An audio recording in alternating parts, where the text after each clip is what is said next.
Bangla life 24/7-এ আপনাদের সকলকে স্বাগত জানাই।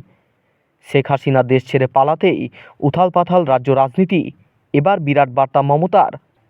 অগ্নিগর্ভ বাংলাদেশ, চাপে পড়ে বাংলাদেশের হাসিনা সরকারের পতন ঘটেছে। পদত্যাগ করতে বাধ্য হয়েছেন বাংলাদেশের প্রধানমন্ত্রী শেখ হাসিনা।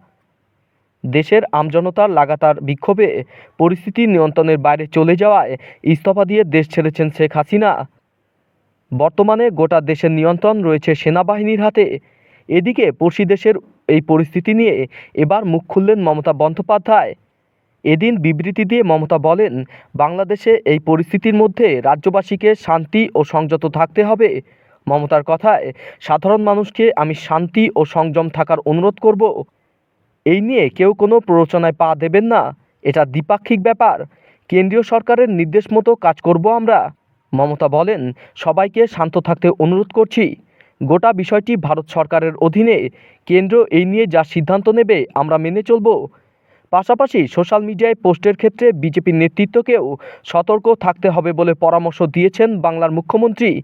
তিনি বলেন, বিজেপি নেতাদেরও বলছি, এমন কিছু পোস্ট করবেন না। অনেক বিজেপি নেতাই ইতিমধ্যে পোস্ট করেছেন। আমি বলবো, হিংসা প্ররোচনা ছড়াবেন না কেউ। বাংলাদেশের ঘটনায় উদ্বেগ প্রকাশ করে মুখ্যমন্ত্রী বলেন, ভারত একটা দেশ, বাংলাদেশও একটা দেশ। সকলকে শান্ত থাকতে হবে। সব সন্তানরা ভালো থাকুন। সকলেই আমার ভাই বোন। আমাদের মূল লক্ষ্য হোক দুই দেশের পরিস্থিতি স্বাভাবিক রাখাই, শান্তি রক্ষা করা হোক।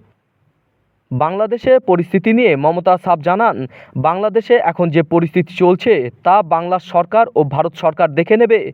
এই বিষয়ে কেন্দ্র যা বলবে আমরা সেইভাবেই কাজ করব। নিজেদের দল ও রাজ্যবাসী সহ বিরোধীদের উদ্দেশ্যে পরামর্শ দিয়ে মুখ্যমন্ত্রী বার্তা, সমস্ত রাজনৈতিক নেতা ও সকল জনগণকে অনুরোধ করছি, দয়া করে এমন কিছু পোস্ট করবেন না যাতে এখানকার সাম্প্রদায়িক সম্প্রীতি নষ্ট হয়।